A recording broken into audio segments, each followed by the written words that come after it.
Section 4.2 is on rational exponents, and the word rational really means fractional. So in this section we're going to be looking at exponents that are fractions. Now the most basic kind of fractional exponent is something that's of the form b raised to the 1 over n power. And that's the same as the nth root of b. So that's really important, that b to the 1 over n power is the same as the nth root of b. Now, it's important to realize that if n is even, this notation refers to the principal or positive nth root of b. And we need to point that out because every positive number has two roots, two even roots, like 2 square roots or 2 fourth roots. And this notation is referring to the positive one, not the negative one. Okay, let's look at a few examples. In this first example, we have 25 raised to the 1/2 power. So 25 to the 1/2 power would mean the square root of 25. And of course, that would just be 5, which is the positive square root of 25. Now in the next example, we have 8 to the 1/3, so that would mean the cube root of 8, and the cube root of 8 would be 2, since 2 to the 3rd power equals 8. And in the next example, negative 27 raised to the 1/3 power would be the cube root of negative 27, and that would be negative 3, since negative 3 raised to the 3rd power would equal negative 27. Okay, let's look at a couple more examples. We have negative 16 to the 1/4 power. Now the implication when you don't have any parentheses shown here is that the negative sign is really outside of the parentheses. So it's just 16 to the 1/4 power, and then after you do that you apply the negative to the answer. So the negative sign just kind of carries in front of the answer, and then you're going to take the 4th root of 16. And the 4th root of 16 would be 2, since 2 to the 4th power equals 16. So the answer here would be negative 2. Now in this next example, notice there's parentheses around the negative 16. So this would actually mean the 4th root of negative 16. And that is not a real number. Okay, so that's not a real number, and we can't even come up with an answer to that. And the reason for that is because whenever you raise something to the 4th power, you can't ever get a negative answer to that. Even if you started with a negative number and you raise it to the 4th power, it would be a positive answer. And so in general, whenever you have an even root, and 4 is even, of a negative number, it's not a real number. Okay? So even root of a negative number is never a real number.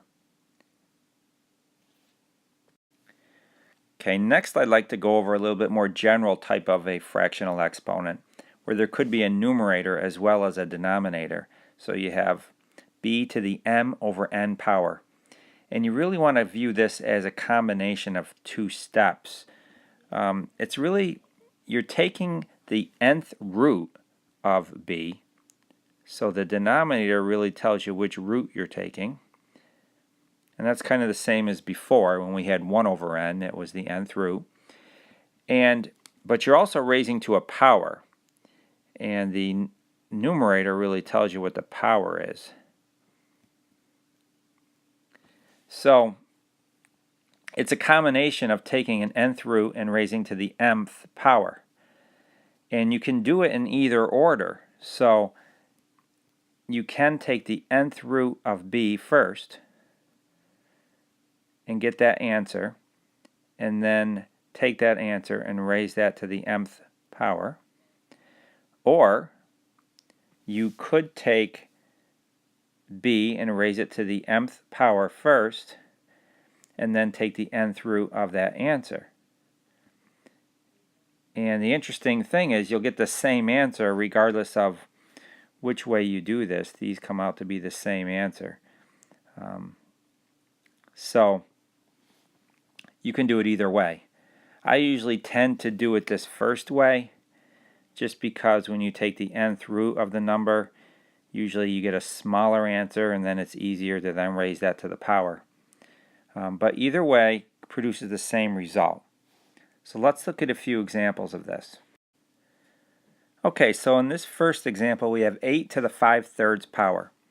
So remember, the denominator of the exponent tells you you're going to take the cube root of 8, and then the numerator tells you you're going to raise that to the 5th power. So you're going to take the cube root and then raise to the 5th power. So we'll have the cube root of 8, and I'll do that first, since remember I said I like to do the root first usually, even though you can do it either way. And then we'll raise that answer to the 5th power. Now the cube root of 8 is 2, so that's 2 to the 5th power.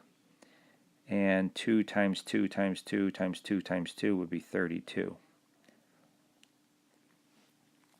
Okay, in this next example we have 4 to the 3/2 power. So again, the denominator of that exponent, 2, tells us we're going to take the square root of 4. And then we're going to raise it to the 3rd power. Now the square root of 4 is 2, so it's 2 to the 3rd power, which would be 8. And in the next one, 27 to the 2/3 means we'll take the cube root of 27. And once we get that answer, we will raise it to the 2nd power. Now the cube root of 27 is 3. So it's 3 to the 2nd power, which would be 9. Now we also could have some number b raised to the negative m over n power. And if that's the case, we just use what we learned before about a negative exponent. Anytime you have a negative exponent, that would be 1 over b to the positive m over n power.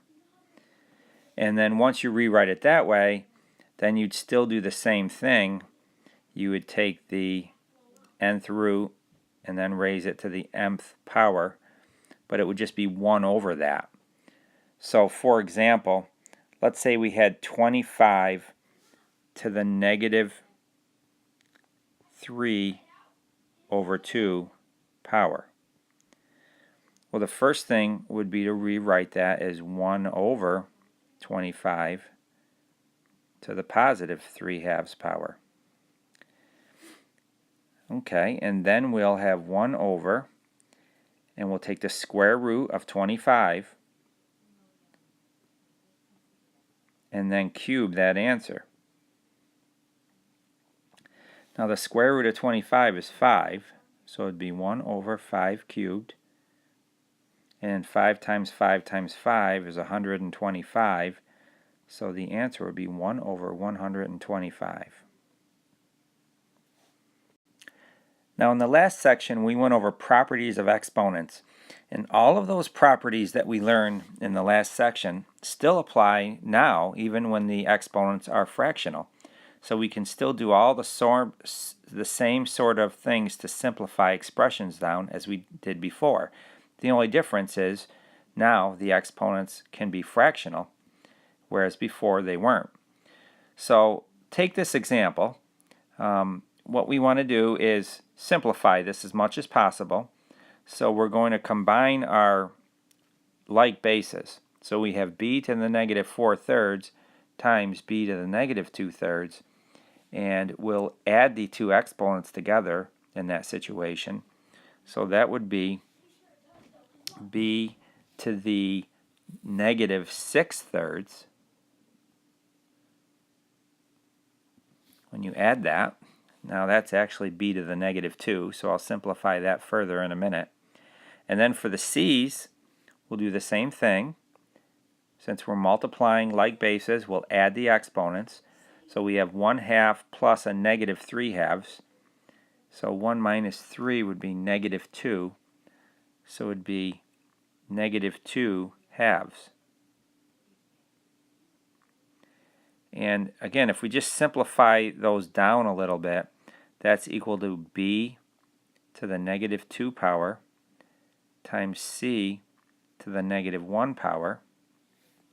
And we don't usually want to leave negative exponents in our final answer, so we'll think of this as being over 1 right now. And remember, we can eliminate the negative exponents by switching their position. So since those are in the numerator, if we drop them down to the denominator, the exponents will become positive. That'll leave us a 1 as a placeholder in our numerator, and we'll have b squared and then c to the first, or just c, in our denominator. And that would be our simplified answer. Okay, let's try another example. This time we have b to the negative 2/3 power divided by b to the 1/7 power. And again, we'll want to eliminate this negative exponent by bringing that down to the denominator. So when we rewrite that, that'll leave us a placeholder of 1 in the numerator, and then we'll have b to the 1/7 times b to the 2/3. Now, we'd like to combine those two bases together because they're like bases. And in order to do that, we need to add the exponents together. The only problem is the fractions don't have a common denominator, so we can't add them until we first get a common denominator. Now, the common denominator would be 21. So if I rewrite each one of those fractions with the denominator of 21, in the first case, I'd have to multiply top and bottom by 3, so it would be 3 over 21. And then in the second case, I'd have to multiply the top and bottom by 7, so it would be 14 over 21. And then I can go ahead and add those, and 3 over 21 plus 14 over 21 would be 17 over 21. And that would be your answer. Okay, let's try another example. This time we have a fairly complicated fraction in parentheses, all raised to the negative 1/3 power. Now there's a couple of ways of going about this, but in this case I think it's going to be best to simplify the inside first. So we're going to try to simplify the inside part as much as possible. And once we're done with that, then we'll raise it to the negative 1/3 power. So in order to simplify this inside, we'd want to first of all remove these negative exponents by bringing these two in the bottom up to the top. And let's rewrite that. So that would give us 16 b to the 12th b cubed c squared c to the 4th over 2. And that whole thing is still going to be to the negative 1/3 power. Okay, next we'd like to combine our like bases, so the b's can be combined, so can the c's, and also this fraction 16 over 2 can be simplified down. So since 16 over 2 is just 8, what we'll have there is 8, and then b to the 12 times b cubed, we'll add the powers, and it'll be b to the 15th. And then we'll add the powers on the c's, so c to the 6th. And then that whole thing is still going to be to the negative 1/3 power. So that would equal 1 over, since that's a negative exponent, we could rewrite that as 1 over 8 b to the 15th c to the 6th to the positive 1/3 power. Now, at this point, we'd like to multiply the exponent on the inside by the exponent on the outside in each case. And it's really 8 to the first power. So, we'll have to multiply 1 times a third, and then 15 times a third, and then 6 times a third. So each exponent on the inside gets multiplied by the one that's on the outside. And when we do that, we'll have 1 over 8 to the 1/3. And then we'll have b to the 15 times a third would be 15 over 3. So that would come out to be 5. And then c to the 6 times a third would be 6 over 3, which would be 2. And then the last thing to do would just be to evaluate this numerical expression here. 8 to the 1/3 really means the cube root of 8, which is 2. So your final answer would be 1 over 2 b to the 5th c squared. Okay, let's try one more of these simplification problems. In this example, we're going to want to remove the parentheses first by, again, we take the exponent on the outside and multiply by the exponent on the inside in each case. And remember, these numbers 1,000 and 32 have exponents of 1s on them. And so we just want to multiply each one times 2/3 in the top. And in the bottom, we want to multiply each exponent by 3/5. So when we do that, we'll get 1,000 raised to the 2/3 power times b raised to the, and then we have to take -7 times 2/3. So that would be -14 over 3 power. And then times c to the 8 times 2/3, so it would be 16 over 3 power.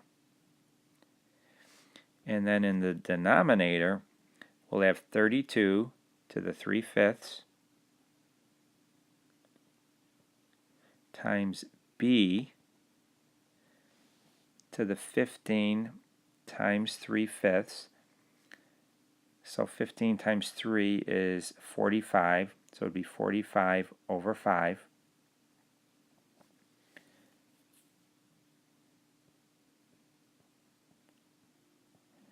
And then c to the 4 times 3/5. And 4 times 3 is 12, so it would be 12 over 5. Okay, so the next step would be, let's take this piece by piece. This 1,000 raised to the 2/3 power. Now remember, that means the cube root of 1,000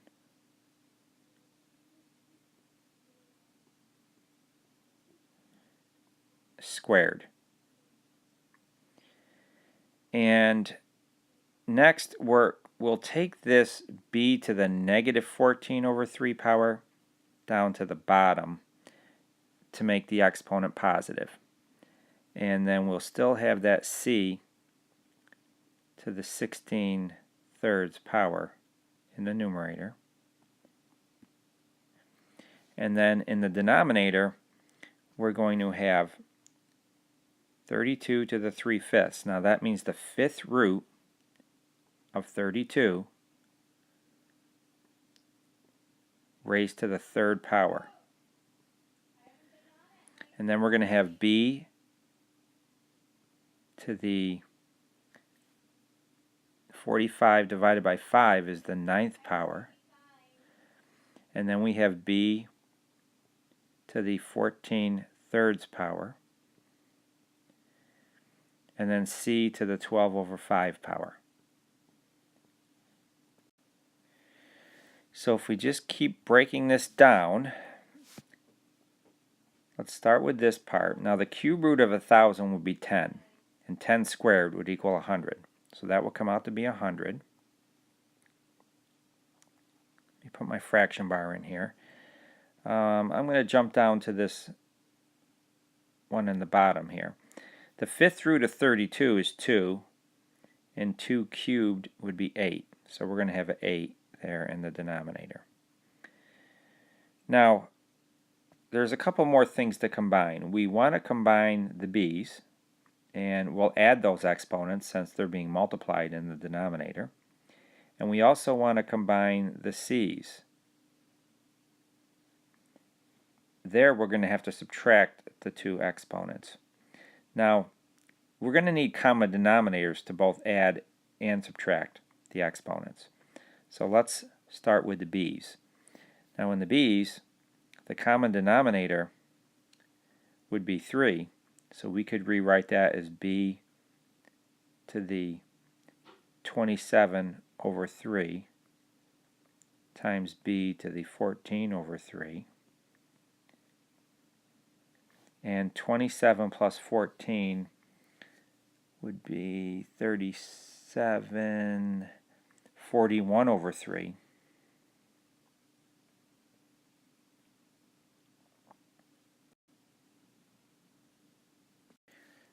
Now for the c's, we need to subtract the two powers, the larger one minus the smaller one, and put the answer wherever the larger one is in the problem.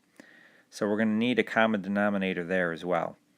So in the numerator, first of all, the common denominator between 3 and 5 is going to be 15. So in the numerator, we have c to the 16 over 3. Well, we're going to have to multiply the top and the bottom of that by 5. And that'll give us 80 over 15.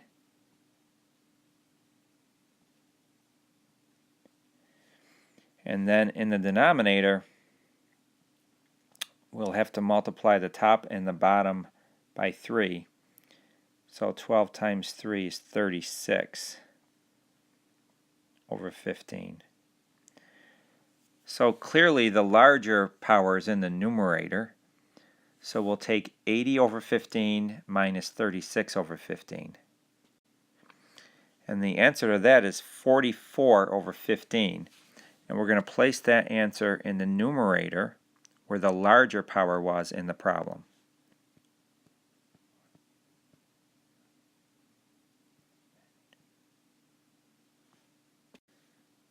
Now the last thing we could do here would just be to simplify this fraction here. So we could divide the top and the bottom of those by 4 each. So 100 divided by 4 would be 25. And 8 divided by 4 would just be 2. And the rest of that would just stay as it is. So c to the 44 over 15 and b to the 41 over 3. And that'd be your final answer. Now I admit that one was kind of extensive to simplify, but I thought I'd go over one that was more difficult just so you could see what was involved. Now I'd like to go over a new kind of a function. This is called an exponential function. And that's a function that's of the form f of x equals a times b to the x, where the base b is a positive number not equal to 1. So I'll put that in parentheses, that b is a positive number not equal to 1. So when we have a function like that, usually if the base is greater than 1, the graph of that kind of a function will kind of slant upward like this, but at a faster and faster rate as time goes on. So a lot of things tend to grow in that way. It's called exponential growth. Now an example of this kind of a function would be f of x equals 4 times 27 to the x power. So that would be an exponential function. So let's say I wanted to evaluate f of 2/3. Now remember, that means I take what's inside the parentheses and substitute it in for the x in the function. So that would equal 4 times 27 to the 2/3 power. Now, remember to follow order of operations. You should do the 2/3 power on the 27 first, and then the multiplication comes second. So, now to raise 27 to the 2/3 power, remember that's involving taking the cube root of 27 and then squaring that answer. And the cube root of 27 is 3, and 3 squared would be 9. So we'll end up with 4 times 9. So the answer here would be 36. I'd like to go over an application that uses an exponential model. Now in this table, you can see in various different years the table shows the number of countries that participated in the Winter Olympics. And in this case, T represents the number of years after 1900. So for example, in 1924, T would be 24. That's 24 years after 1900. And there were 16 countries that participated in the Winter Olympics. And then you can see the number of countries participating has gone up over time. And I've entered this data into L1 and L2, where L1 represents T and L2 represents the number of participating countries. Now, I'd like to make a scatter plot of this information so that we can see how this data is shaped.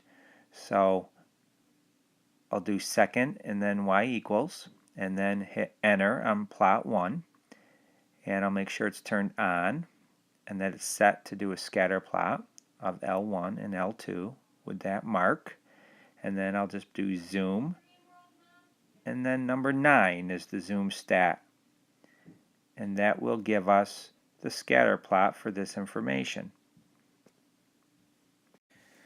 Now the equation y equals 10.1 times 1.02 to the t power will be a pretty good exponential model for this data. And to show that, I'm going to enter this model into y1 of my graphing calculator, and then I'm going to graph it along with the scatter plot. So we'll just enter that in.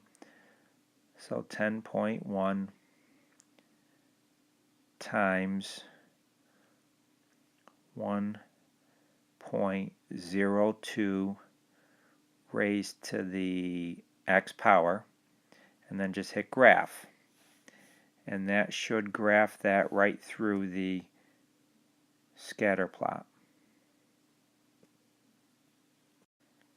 And you can see that model fits the data points pretty well because the data points kind of curve upward a little bit. So a straight line wouldn't really fit it as well as this exponential model does.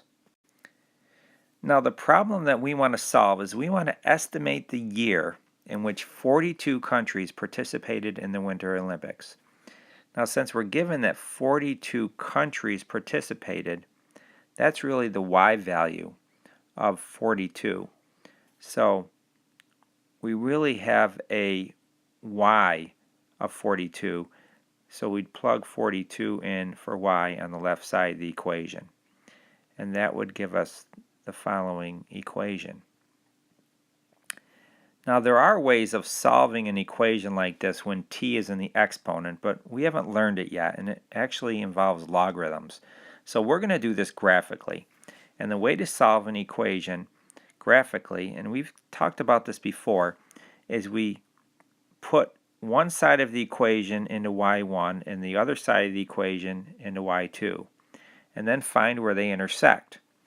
Now we've already got the right hand side of the equation entered into y1, so we'll enter just the number 42 into y2 on our calculator, and then we'll find the point of intersection, which is a graphical way of solving an equation. Okay, so when we do this, we'll just press our y equals key, and we'll go down to y2 and just put in the number 42. When graphed, that'll just be a horizontal line. And then we'll hit the graph key, and we should see that horizontal line being put in there. And we would like to find where they intersect each other. And so we'll do our second trace intersect command. Number 5, intersect. And then for first curve, just hit enter, and second curve, hit enter again. And then for the guess, move close to the point of intersection, and then hit enter again. And that shows us the point of intersection where x is about 71.96. So let's round that off to 72.